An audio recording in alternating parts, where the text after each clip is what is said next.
Jubilee Hills bypoll ప్రచారంలో మంత్రులు దూసుకుపోతున్నారు. రకరకాల విన్యాసాలు చేస్తూ ఓటర్లను ఆకర్షించేందుకు ప్రయత్నాలు చేస్తున్నారు.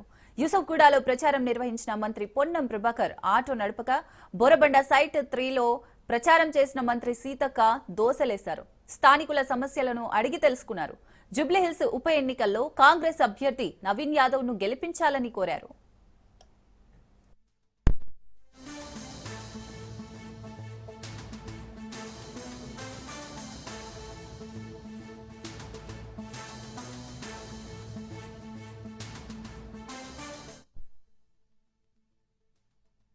కానీ కాంగ్రెస్ కు చేయి గుర్తు కోటేస్తే ఖచ్చితంగా కడుపు నిండా అన్నం తినగలుగుతారు, ఉండడానికి ఇల్లు వస్తుంది, ఇంట్లో వెలిగే కరెంట్ వస్తుంది, మహిళలకు వడ్డీ లేని రుణాలు ఇచ్చి మరి లక్షాధికారులను చేయాలని ఒక సంకల్పంతో మరి మేము పనిచేస్తా ఉన్నాం. ఇవాళ గత ప్రభుత్వంలో మరి బీఆర్ఎస్ ప్రభుత్వంలో మహిళలు దాచుకున్నటువంటి 1800 కోట్ల రూపాయల అభయాస్తం డబ్బులను కూడా దోచుకున్నటువంటి ప్రభుత్వం పార్టీ బీఆర్ఎస్. వడ్డీ లేని రుణాలు ఇచ్చి మరి వాళ్లను పారిశ్రామికవేత్తలుగా, బిజినెస్ పర్సన్స్ గా తయారు చేయాలని కాంగ్రెస్ ప్రభుత్వం పనిచేస్తా ఉంది. కాబట్టి మహిళలు కూడా ఖచ్చితంగా నవీన్ యాదవ్ వారి యొక్క తమ్ముడుగా, వారి యొక్క బిడ్డగా, వారి యొక్క మనుమడిగా ప్రతి ఇంట్లో మహిళలు దీవిస్తా ఉన్నారు. ఖచ్చితంగా నవీన్ యాదవ్ గెలుపు ఖాయమైంది.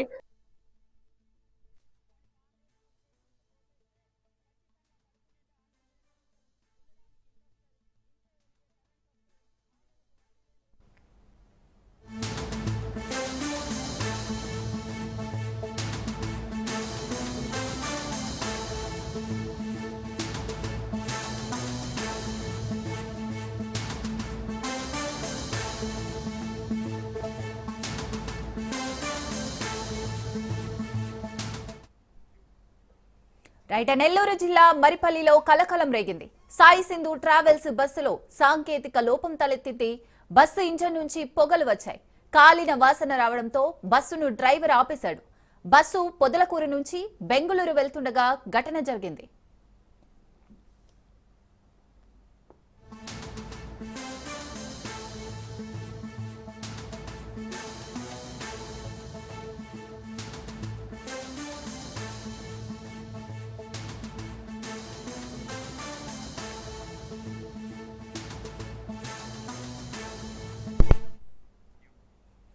నెల్లూరు జిల్లా మరిపల్లిలో కలకలం రేగింది. సాయి సింధు ట్రావెల్స్ బస్సులో సాంకేతిక లోపం తలెత్తింది. బస్సు ఇంజన్ నుంచి పొగలు వచ్చాయి. కాలిన వాసన రావడంతో బస్సును ఆపేశాడు డ్రైవర్. బస్సు పొదలకూరు నుంచి బెంగళూరు వెళ్తుండగా ఘటన జరిగింది. రైట్, దీనికి సంబంధించి మరిన్ని డీటెయిల్స్ చరిత్ అందిస్తారు. చరిత్, కర్నూలులో జరిగిన బస్సు ప్రమాదం మరవక ముందే ఇంకొక బస్సు ప్రమాదం జరిగినట్టుగా తెలుస్తోంది. దీనికి సంబంధించి అప్డేట్స్ ఏంటి? Thank you Srisagar. ఏదైతే నెల్లూరు జిల్లా పొదలకూరు మండలం మరిపల్లి వద్ద అయితే మాత్రం ఒక ఘటన అయితే మాత్రం రాత్రి కలకలం సృష్టించింది. ఏదైతే సాయి సింధు ట్రావెల్స్ కి సంబంధించినటువంటి ప్రైవేట్ ట్రావెల్స్ బస్సు పొదలకూరు నుంచి బెంగళూరుకు బయలుదేరింది. దీంట్లో 15 మంది ప్యాసింజర్లు ఉన్నారు. ఈ 15 మందితో బయలుదేరినటువంటి బస్సు 2 కిలోమీటర్ల దూరం వెళ్ళగానే సాంకేతిక లోపం తలెత్తింది. దీంట్లో కొంత పొగలు రావడంతో అయితే మాత్రం డ్రైవర్ అప్రమత్తమయ్యాడు. ఏదైతే ఉన్నటువంటి మొత్తం ప్రయాణికులందరినీ కిందకి దించేసేసి బస్సును అక్కడే నిలుపుదల చేసిన పరిస్థితి చెప్పాలి. అయితే ఈ పరిస్థితి బస్సు బయలుదేరిన తర్వాత ఈ సాంకేతిక లోపాన్ని గుర్తించారు. అయితే నిన్న కర్నూలు ఘటన మరొక ముందే ఈ ప్రైవేట్ ట్రావెల్స్ బస్సుల యొక్క ఒక అభద్రతా భావం, అంటే వాళ్ళు చేస్తున్నటువంటి నిర్లక్ష్య వైఖరి ప్రయాణికుల ప్రాణాలు తీస్తున్నాయి. నిన్న ఇంత ఘటన జరిగి సుమారు 19 మంది ప్రాణాలు కోల్పోయినప్పటికీ ఈ ప్రైవేట్ ట్రావెల్స్ బస్సుల్లో కూడా ఎక్కడా మార్పు రావడం లేదు. పూర్తిగా కూడా ఈ బస్సుల్లో సాంకేతిక లోపం తలెత్తితే వీటిని ఎలా మనం చేసుకోవాలి, ముందే ఎందుకు చెకింగ్ చేసుకోవడం లేదు అంటే సుమారు 400 నుంచి 500 కిలోమీటర్ల ప్రయాణం ఉన్నటువంటి ఈ బస్సులు సుమారు 40 మంది ప్రయాణికులను తీసుకొని పోతున్నటువంటి ఈ బస్సులు ఎందుకు నిర్లక్ష్యంగా వ్యవహరిస్తున్నాయి? బస్సులు బయలుదేరే ముందు అంటే ఆల్రెడీ ఇప్పుడు బెంగళూరుకు వెళ్ళింది, బెంగళూరు నుంచి ఇక్కడ నెల్లూరుకు వచ్చిన తర్వాత ఎందుకు వీళ్ళు చెక్ చేసుకోవడం లేదు? సాంకేతిక లోపాలను ఎందుకు వీళ్ళు ముందే కూడా ఇచ్చేసుకోవడం లేదు? అంటే బస్సు బయలుదేరిన తర్వాతనే వీళ్ళు ఈ రోజు సాంకేతిక లోపం తలెత్తిన తర్వాత ప్రయాణికులను అర్ధాంతరంగా దించేయడం, అంటే 15 మంది ప్రయాణికులు ఇంకా కూడా ముందు కూడా ప్రయాణికులు ఎక్కాల్సిన పరిస్థితి ఉంటుంది. ఈ రోజు ఆ ప్రయాణికులందరూ కూడా ఈ రోజు మార్నింగ్ బెంగళూరులో దిగాల్సిన పరిస్థితి. అంటే వివిధ పనుల రూపంలో వాళ్ళు బెంగళూరుకు వెళ్ళేటటువంటి పరిస్థితులు ఉంటాయి. ఈ రోజు ముఖ్యమైన పనుల రూపంలో వీళ్ళు ప్రైవేట్ ట్రావెల్స్ నమ్ముకుంటుంటారు. అంటే వేగంగా వెళ్తారని, అలాగే సేఫ్ జర్నీ ఉంటుందని. కానీ నిన్న కర్నూలు దుర్ఘటన అయితే మాత్రం పూర్తిగా ప్రయాణికుల్లో మాత్రం అభద్రతా భావాన్ని నింపిందనే చెప్పాలి. ఈ రోజు నిన్న రాత్రి జరిగినటువంటి ఘటన, ఈ రోజు సాయి సింధు ట్రావెల్స్ లో తలెత్తినటువంటి ఈ యొక్క పొగలు రావడం, సాంకేతిక లోపం తలెత్తడం, ఒక్కసారిగా కూడా డ్రైవర్ అప్రమత్తం కావడం, పూర్తిగా ప్రయాణికులందరినీ కూడా కిందకి దించేయడం, వాళ్ళని ఎవరిళ్ళకి వాళ్ళు తరలించడం. అంటే పూర్తిగా ఈ రోజు ఏదైతే విధులకు హాజరు కావాల్సిన వాళ్ళు వాళ్ళ యొక్క దైనందిన కార్యక్రమాల్లో పాల్గొవాల్సిన వాళ్ళందరూ కూడా వాళ్ళ యొక్క కార్యక్రమాలని కూడా డిస్టర్బ్ అయిన పరిస్థితి అని చెప్పాలి. ప్రత్యేకించి ప్రభుత్వం కానీ, దీనికి సంబంధించిన ఆర్టీఓ అధికారులు కానీ, సంబంధిత శాఖ అంతా కూడా ఈ ప్రైవేట్ ట్రావెల్స్ బస్సులపై ప్రత్యేకంగా దృష్టి సారించాలి. సాంకేతిక లోపాలతో పాటు బస్సులు ఫిట్ గా ఉన్నాయా లేదా, ఈ ఫిట్నెస్ సర్టిఫికెట్లు ఇష్యూ చేసేటప్పుడు ఖచ్చితంగా వీటికి సరైనటువంటి ప్రమాణాలు పాటిస్తున్నారా లేదా, అయితే ఫైర్ సేఫ్టీ ఉందా లేదా, ఈ ఇంటర్నెట్ పైన కూడా ప్రత్యేక దృష్టి సారించాల్సిన పరిస్థితి ఉంది. నిన్న కర్నూలులో జరిగినటువంటి దుర్ఘటన ఇప్పటికైనా సరే ఖచ్చితంగా ఈ అధికారులు కనువిప్పు రావాలని, ఈ యొక్క సాంకేతిక లోపం తలెత్తుతున్నటువంటి ఈ బస్సుల్ని ముందే కూడా వీళ్ళు చెక్ చేసుకోవాల్సిన పరిస్థితి ఎంతైనా ఉందనేది. అంటే ప్రజల ప్రాణాలతో కూడుకున్నటువంటి, ప్రజల ప్రాణాలతో చెలగాటలాడుతున్నటువంటి ఈ ప్రైవేట్ ట్రావెల్స్ బస్సుల పైన, యాజమాన్యం పైన కఠినంగా శిక్షలు విధించాలని ప్రజలైతే కోరుకున్న పరిస్థితి చెప్పాలి. ఖచ్చితంగా ఈ ఫైర్ సేఫ్టీ విషయంలో కానీ, జరుగుతున్నటువంటి ఈ బస్సుల్లో ఎంతవరకు సేఫ్టీ మెజర్స్ ఉన్నాయనేటువంటి మాత్రం వీటన్నిటిపైన నాణ్యత ప్రమాణాలు పాటించాలి. ఎప్పటికప్పుడు ఈ బస్సుల్ని చెక్ చేయాలి. ఫిట్నెస్ సర్టిఫికేట్లను కూడా చూడాల్సిన పరిస్థితి ఉందని చెప్పాలి. నిన్న తలెత్తినటువంటి ఇదొక ఏదైతే ఆ పొగలు రావడం, చిన్న సాంకేతిక లోపం, డ్రైవర్ అప్రమత్తం కావడంతో అయితే మాత్రం కొంత సేఫ్ అయిందని చెప్పాలి. కానీ తర్వాత ఈ ప్రయాణికులందరూ కూడా ఇంటికి వెళ్ళిపోయిన పరిస్థితి. వెంటనే అయితే మాత్రం ప్రయాణికులందరూ కూడా సురక్షితంగా ఇంటికి చేరిన పరిస్థితి ఉన్నది. Srisagar. Right, thank you Charith.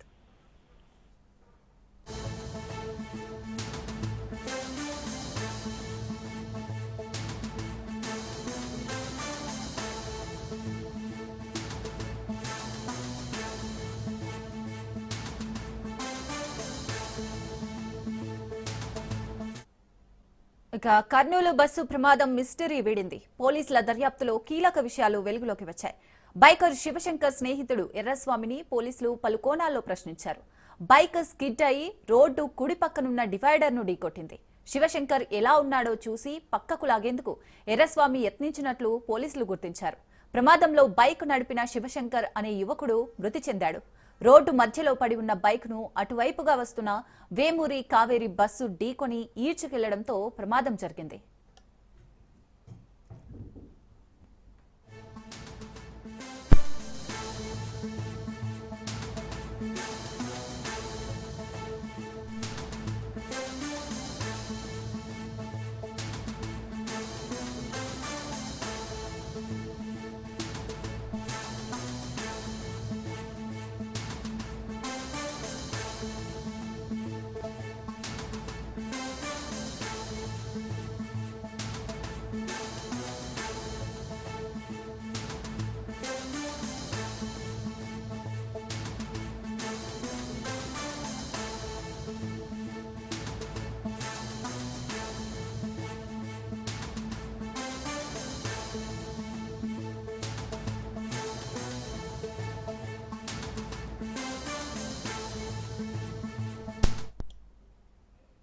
Kurnool bus ప్రమాదం మిస్టరీ వీడింది. పోలీసుల దర్యాప్తులో కీలక విషయాలు వెలుగులోకి వచ్చాయి. బైకర్ శివశంకర్ స్నేహితుడు ఎర్రస్వామిని పోలీసులు పలు కోణాల్లో ప్రశ్నించారు. బైక్ స్కిడ్ అయి రోడ్డు కుడి పక్కనున్న డివైడర్ ను ఢీకొట్టింది. శివశంకర్ ఎలా ఉన్నాడో చూసి పక్కకు లాగేందుకు ఎర్రస్వామి యత్నించినట్లు పోలీసులు గుర్తించారు. ప్రమాదంలో బైక్ నడిపిన శివశంకర్ అనే యువకుడు మృతి చెందాడు. రోడ్డు మధ్యలో పడి ఉన్న బైక్ ను అటువైపుగా వస్తున్న వేమూరి కావేరి బస్సు ఢీకొని ఈడ్చుకెళ్లడంతో ప్రమాదం జరిగింది.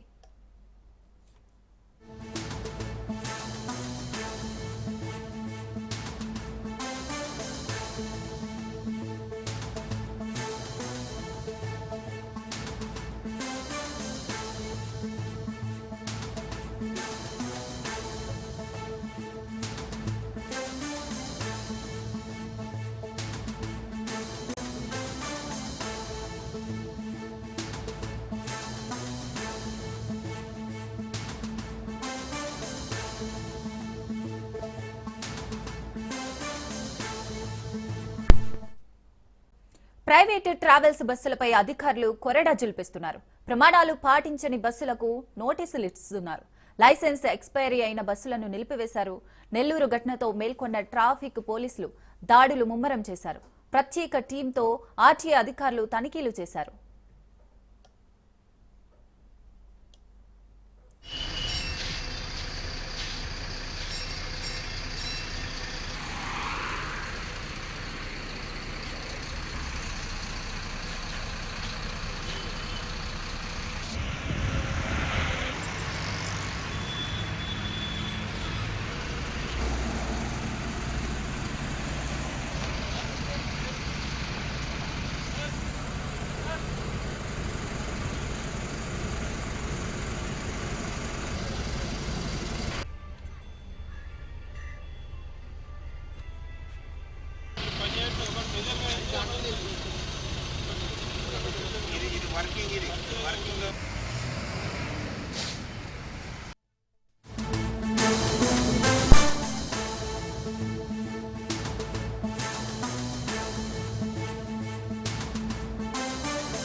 అయితే ఏపీకి మరో తుఫాను ముంచుకొస్తోంది. బంగాళాఖాతంలో అల్పపీడనం వాయుగుండంగా బలపడిందని, అది మోంతా తుఫానుగా దూసుకొస్తుందని వాతావరణ శాఖ చెబుతోంది.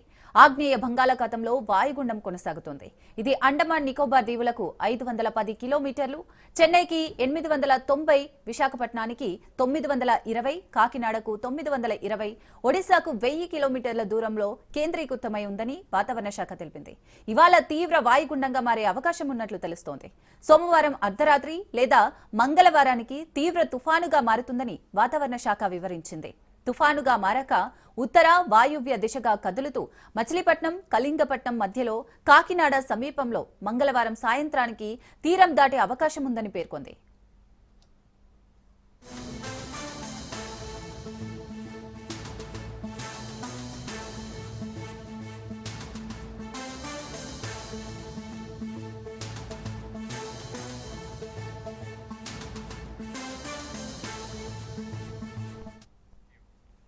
మోంతా కారణంగా ఏపీలో పలు ప్రాంతాల్లో విస్తారంగా వర్షాలు కురిసే అవకాశం ఉంది. 3 రోజుల పాటు కొన్ని జిల్లాల్లో అత్యంత భారీ వర్షాలు కురిసే అవకాశం ఉన్న నేపథ్యంలో అక్కడి ప్రభుత్వం రెడ్ అలర్ట్ జారీ చేసింది. మత్స్యకారులు వేటకు వెళ్లరాదని చెప్పింది. విశాఖపట్నం, మచిలీపట్నం, కృష్ణపట్నం, నిజాంపట్నం, గంగవరం, కాకినాడ పోర్టులకు 1వ నెంబర్ హెచ్చరికలు జారీ చేసింది. తుఫాను కారణంగా గంటకు 110 కిలోమీటర్ల వేగంతో గాలులు వీయొచ్చని ఏపీ రాష్ట్ర విపత్తుల నిర్వహణ సంస్థ తెలిపింది. ప్రజలు అప్రమత్తంగా ఉండాలని చెప్పింది. తుఫాను తీవ్రతను బట్టి బయటకు వెళ్లాలని సూచించింది.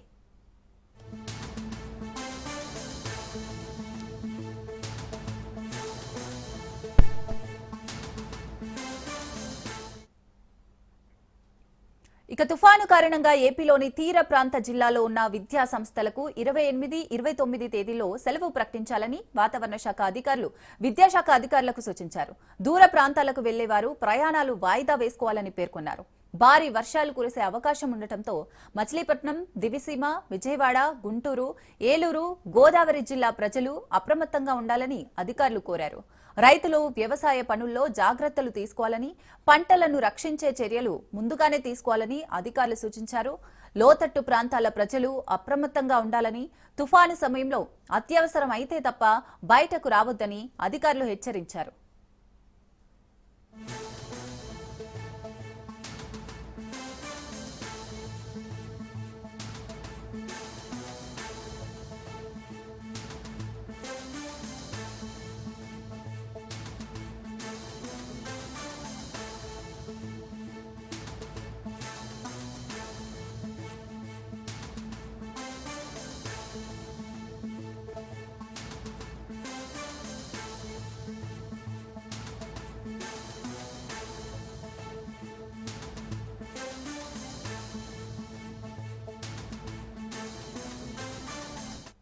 ముఖ్యమంత్రి రేవంత్ రెడ్డి బృందం ఢిల్లీ పర్యటన కొనసాగుతుంది. ఏఐసీసీ కార్యాలయంలో కీలక సమావేశం నిర్వహించింది. డీసీసీ అధ్యక్షుల నియామకంపై నేషనల్ అబ్జర్వర్లతో 1-to-1 మీటింగ్ నిర్వహించింది. ఈ నెలాఖరులోగా తెలంగాణలో కాంగ్రెస్ డీసీసీ అధ్యక్షుల నియామకాలు చేపట్టనున్న నేపథ్యంలో ఈ భేటీ సంతరించుకుంది.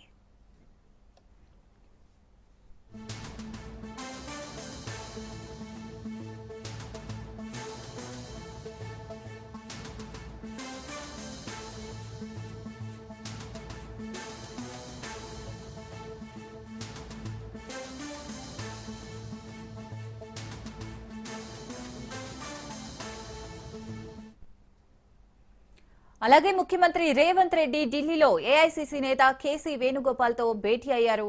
ఈ సమావేశంలో సీఎంతో పాటు deputy CM Bhatti Vikramarka, AICC in-charge Meenakshi Natarajan, TPCC అధ్యక్షులు మహేష్ కుమార్ తదితరులు పాల్గొన్నారు.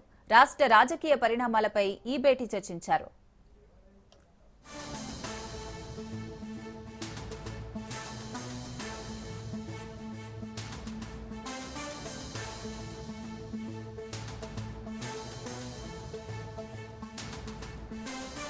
హైదరాబాద్ ఓఆర్ఆర్ పై ప్రమాదం జరిగింది. పెదంబరపేట దగ్గర ప్రైవేట్ ట్రావెల్స్ బస్సు బోల్తా పడింది. బస్సులో ప్రయాణిస్తున్న 20 మందికి గాయాలయ్యాయి. మియాపూర్ నుంచి గుంటూరు వెళ్తున్న న్యూ గో బస్సు ఓఆర్ఆర్ పై బోల్తా పడింది. క్షతగాత్రులను ఆసుపత్రికి తరలించారు.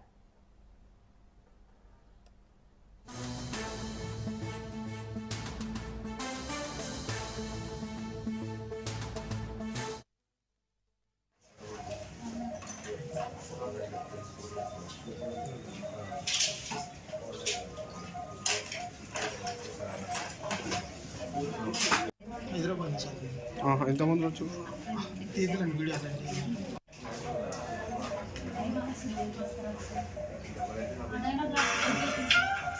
వీడియో పోలీస్ వేసుకొని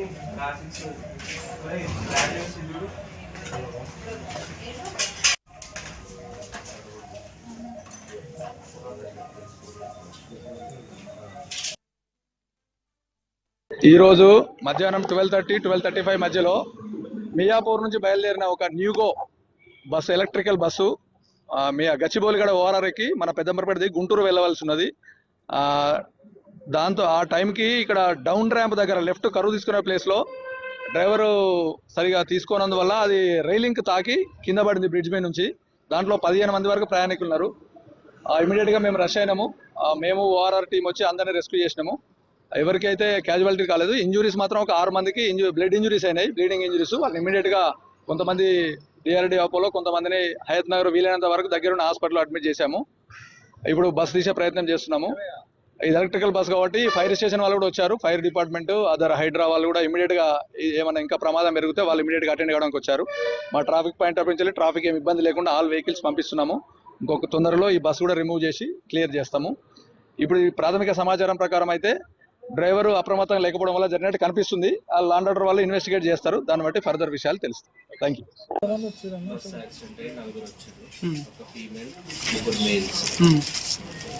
ఫీమేల్ అందరికి ఎక్స్రేస్ అవుతున్నాయి.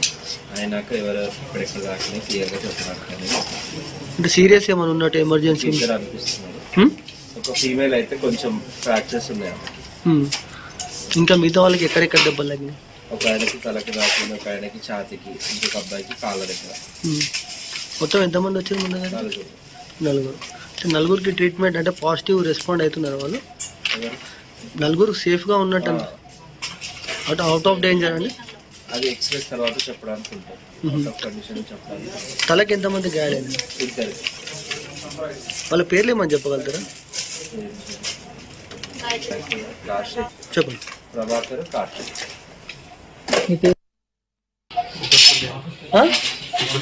కుక్కడపల్లి ఎక్కినావా? ఏమేమి చెప్పండి సార్.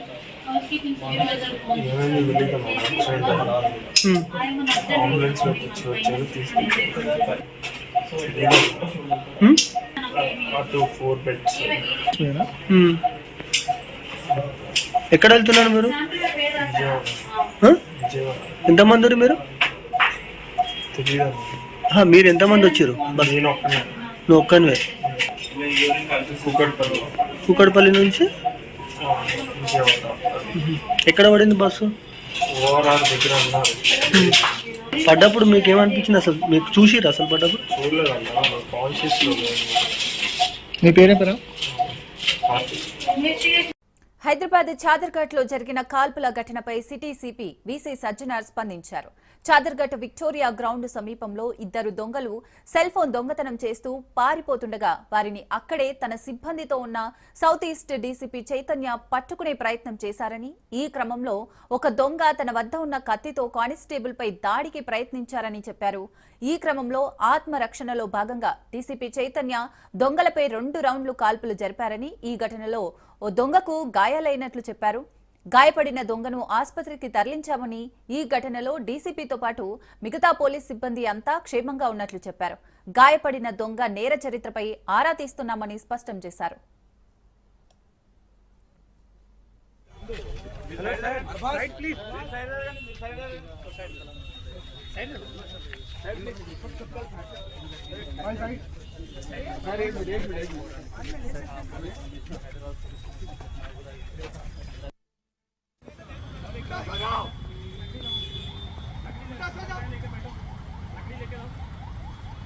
రండి సార్, మీరు రండి సార్.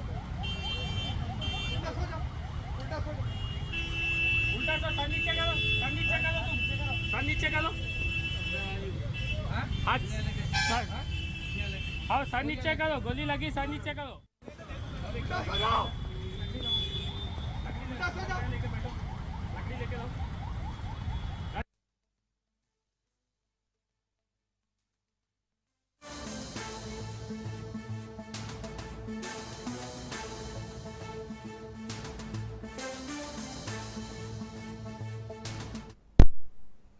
హైదరాబాద్ చాదర్ఘట్ లో జరిగిన కాల్పుల ఘటనపై సిటీ సిపి వీసీ సజ్జనార్ స్పందించారు. చాదర్ఘట్ విక్టోరియా గ్రౌండ్ సమీపంలో ఇద్దరు దొంగలు సెల్ ఫోన్ దొంగతనం చేస్తూ పారిపోతుండగా వారిని అక్కడే ఉన్న తన సిబ్బందితో ఉన్న సౌత్ ఈస్ట్ డీసీపీ చైతన్య పట్టుకునే ప్రయత్నం చేశారని, ఈ క్రమంలో ఒక దొంగ తన వద్ద ఉన్న కత్తితో కానిస్టేబుల్ పై దాడికి ప్రయత్నించారని చెప్పారు. ఈ క్రమంలో ఆత్మరక్షణలో భాగంగా డీసీపీ చైతన్య దొంగలపై 2 రౌండ్లు కాల్పులు జరిపారని, ఈ ఘటనలో ఓ దొంగకు గాయాలైనట్లు చెప్పారు. గాయపడిన దొంగను ఆసుపత్రికి తరలించామని, ఈ ఘటనలో డీసీపీతో పాటు మిగతా పోలీసు సిబ్బంది అంతా క్షేమంగా ఉన్నట్లు చెప్పారు. గాయపడిన దొంగ నేర చరిత్రపై ఆరా తీస్తున్నామని స్పష్టం చేశారు.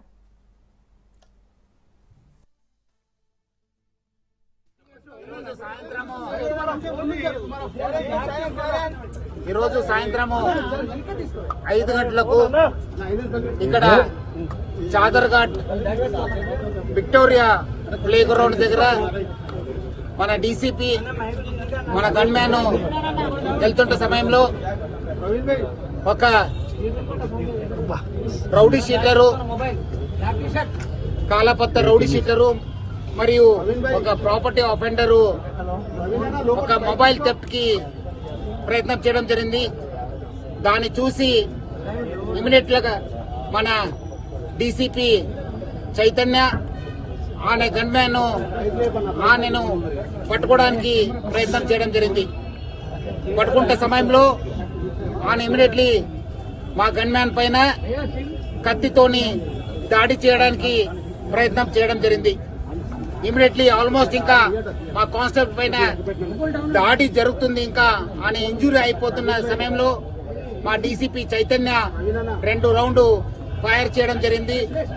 ఆ 2 రౌండ్లో ఫైర్ తోని ఆ అఫెండరు జరిగింది.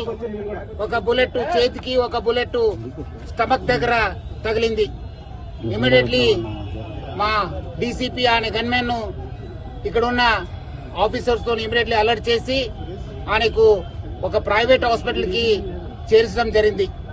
మన డీసీపీ కూడా మరియు ఆయన గన్మ్యాన్ కూడా కొంత ఈ తోపులాట జరగడంలో కింద పడడం జరిగింది. వాల్ కూడా కొంత అస్వస్థానికి గురి కావడం జరిగింది. వాల్ కూడా ఇమిడియట్ గా మనము అక్కడ ఉన్న ప్రైవేట్ హాస్పిటల్ కి మనము షిఫ్ట్ చేయడం జరిగింది.